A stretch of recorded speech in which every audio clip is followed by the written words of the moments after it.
let's dive into keys to victory, guys, and we're gonna try to get through these somewhat quickly because at the end of the day, the takeaway, fellas, is these keys are important to the margin of victory.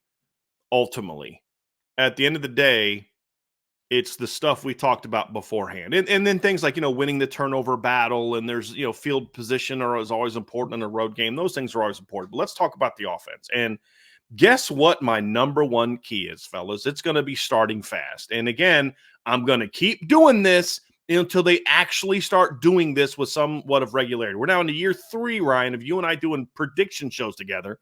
Where start fast is still the number one key.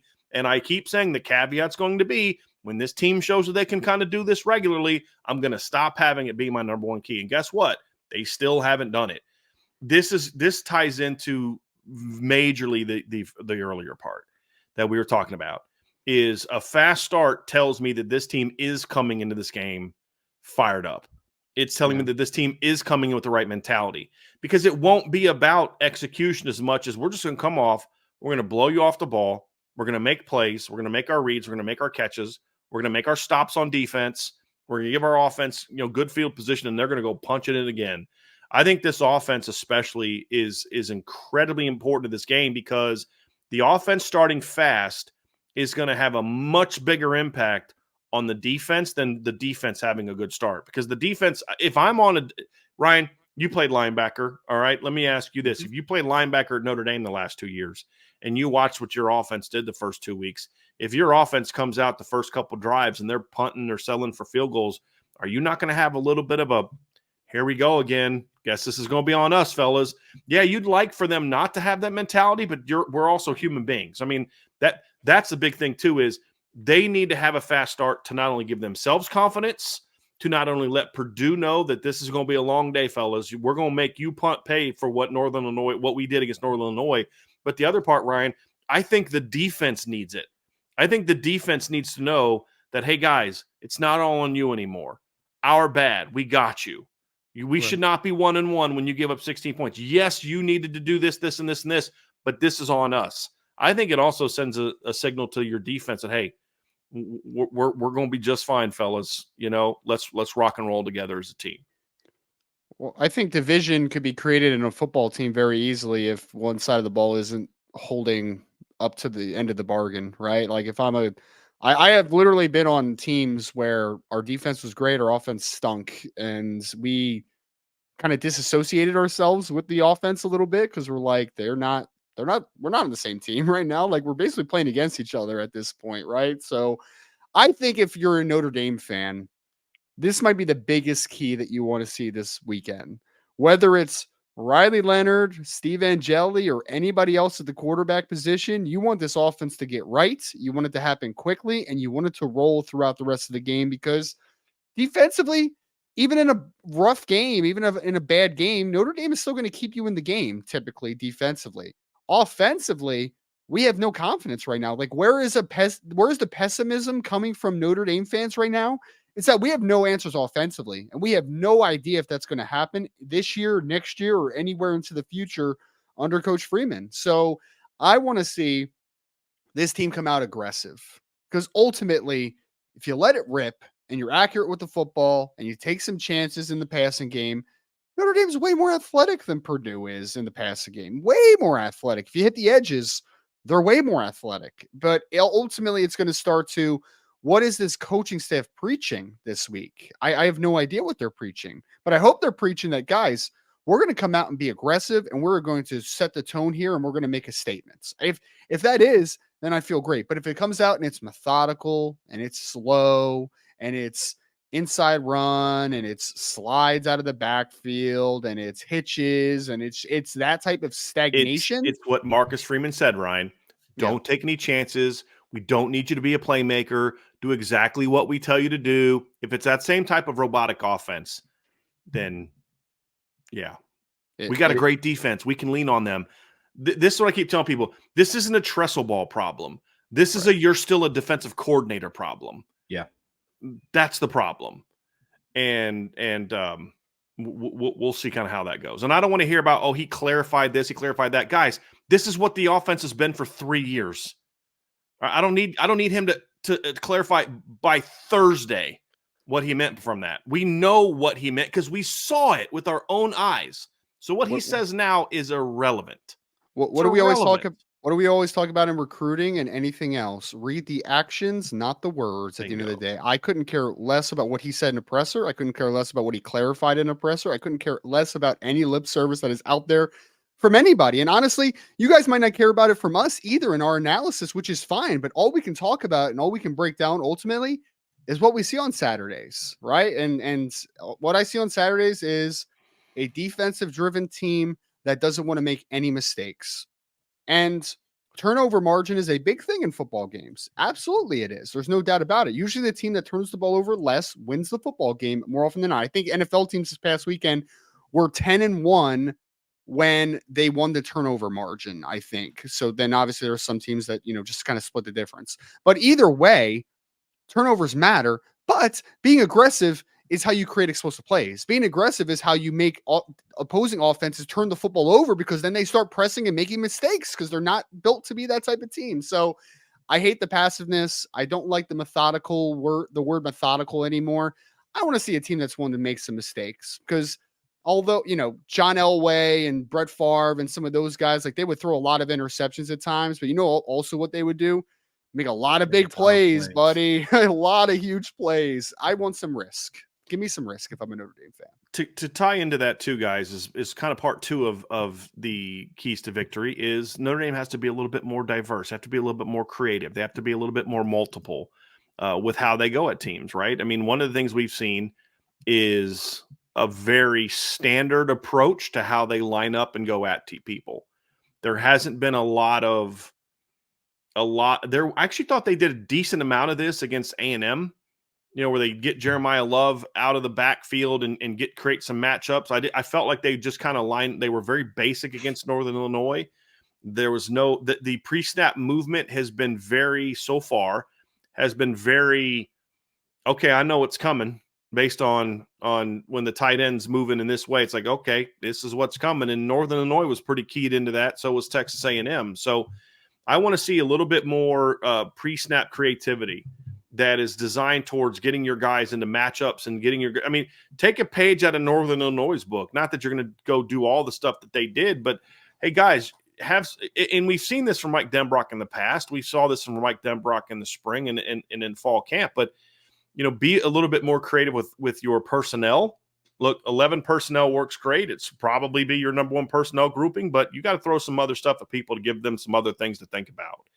And they're not doing that right now. So I want to see some of that. And then I also want to see a lot more. I want to see them to be a little bit more diverse with the scheme, right? I think we talked about that after the game. Trevor, maybe it was you and I that talked about this on Tuesday. But right now, everything they're doing is horizontal stretch stuff. And it makes it a lot easier to defend that because you can be more limited with your coverage structure in that situation. So, Trevor, that's a big thing for me is I want to see this offense come out, and it ties into what Ryan's referring to, aggressiveness. Also, part of aggressiveness is saying, hey, we're going to come at you a lot of different ways. We're going to throw some stuff at you because we're going to try to generate some big play opportunities. Northern Illinois knew they could not just methodically go up and down the field and score a bunch of touchdowns on Notre Dame. They had to do some things to create some big plays early, and then that backed Notre Dame off. And once Notre Dame got backed off, then they win at Notre Dame. But early in the game, they were taking shots, trying to creatively take some shots. And Notre Dame needs to kind of – that's aggressiveness, not throwing 15 post routes.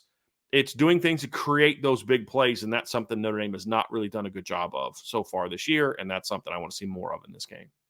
They need to get more aggressive with their personnel groupings that they have on the field too, which you touched on a little bit as well. We at Irish Breakdown speculated a lot between, how much would we see Jadarian Price and Jeremiah Love on the field? And you and I talked about it on Tuesday. When you have a struggling quarterback like that, there is no secret that Notre Dame's offense right now has three major key playmakers, and it's Bo Collins, Jeremiah Love, and Jadarian Price. So in my opinion, to help open up the offense and get more creative pre-snap is to get all three of those guys on the field at the same time. Make it to where the defense has so much to game plan for pre-snap that it will just naturally open things up on the backside. I agree. We can't, it's so tough to say because I'm under I'm trying to think of how to word this. I'm under the notion that I want the offense to be simplified a little bit so Riley Leonard's mind can slow down, but you can't sacrifice being diverse to be more simplified, I guess, if that makes sense. You can be simple and creative at the same time. Yes. Like, Yeah. it's North, again, you just watched a team do that. All the creativity, 90% of the creativity that Northern Illinois did this past weekend was pre-snap. That's you're not asking them to do, you need to be more multiple with your plays, but it doesn't mean you add 57 more plays into your system. Hey, we're going to still run inside zone, but we're going to get to it in a lot of different ways. We're going to run it 4 or 5 different ways. When they did that against Texas A&M, they made some adjustments. They were running inside zone read. A&M was eating it up. They were crashing with the end and looping the linebacker. They would crash the linebacker hard and then slam or the end hard. And so what Notre Dame did was they went zone read lock and then blocked the backside out, and then boom, 2 big plays right up the middle. You know what I mean? So like there was some level of adjustment to where, hey, we got to have some different tools in our toolbox. But again, creativity doesn't mean you have to run a million plays. I actually think right now maybe they're running a little bit more of that and not, which is taking away from some of the stuff they're doing pre-snap. You know what I mean? Mix up some of your looks, but get more creative to say, hey, look, we're going to do this. We're not just going to line up Bo Collins here. We're going to line up in this, and we're going to motion Bo Collins out because we're going to get that corner off of him because we think if we can get Bo on a free run that he's got a chance to do this, right? Or, hey, we think if we can get that safety rolling down on this motion across, that's going to open up an opportunity. Ryan, you see how their safeties adjust to motion, right? Mm-hmm. There's some things you can do with that to say, hey, look, if we use this motion, we're going to get Jeremiah Love matched up against a 250-pound linebacker in space. Right. You know what I mean? If we run this type of look, we think we can get Jaden Harrison matched up against a not very fast safety on a wheel route, and we think we can do something, right? I mean, that's the point. It doesn't require you to run 50,000 new plays. It just means, hey, we're going to use some creativity pre-snap and just a little bit post-snap while running the stuff we run to go at them. I mean, right? I mean, are we on the same page with that, Ryan? I mean, it doesn't require a million different new plays to run. Well, I would quantify it this way. You know how damaged we are as Notre Dame fans, Trevor? We saw Northern Illinois run a jet motion and a wheel off of it, and we were like, "Oh my god, whoa, how creative!" And it's just like that's high school stuff, bro. Like we do that in high school, and it's so just.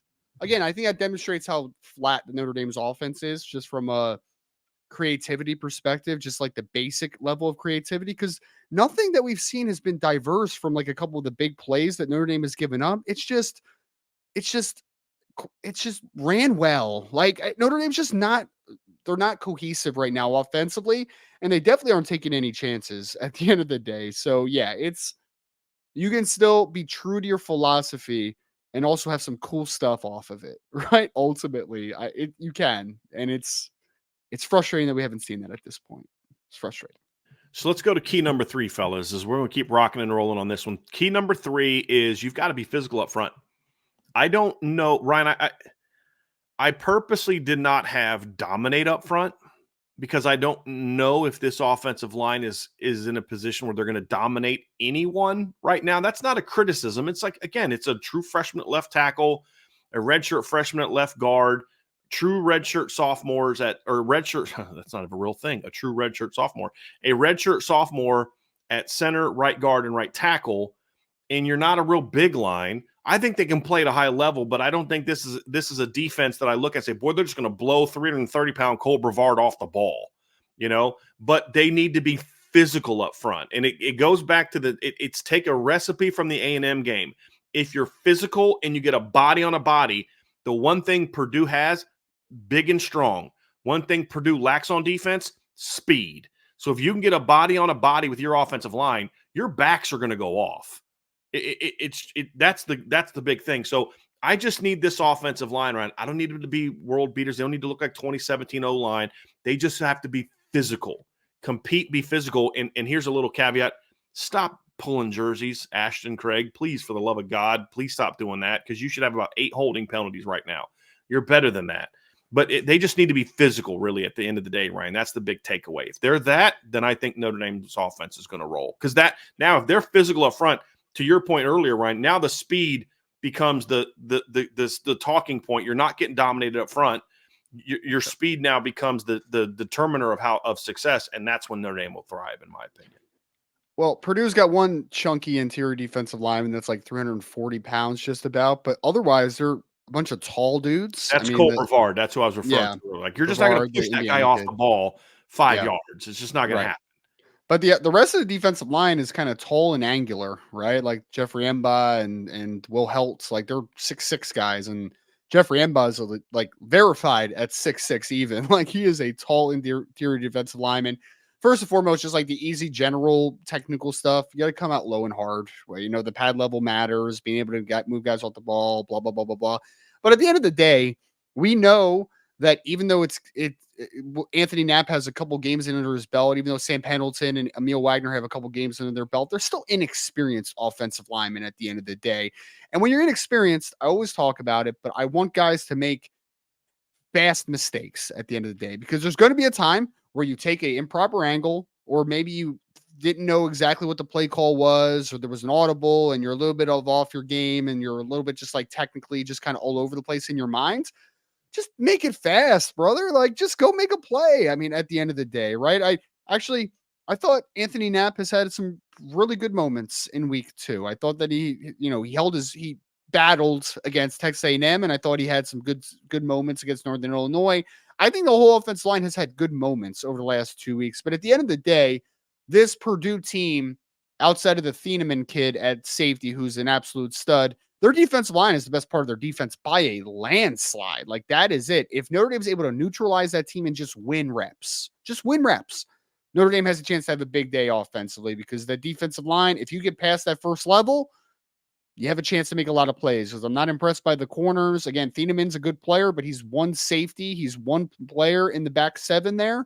I think that Notre Dame, or back 6, I guess, technically, because they're a 3-4 team and they're going to move their guys up on the ball a lot. But yeah, whatever. Different conversation for a different day.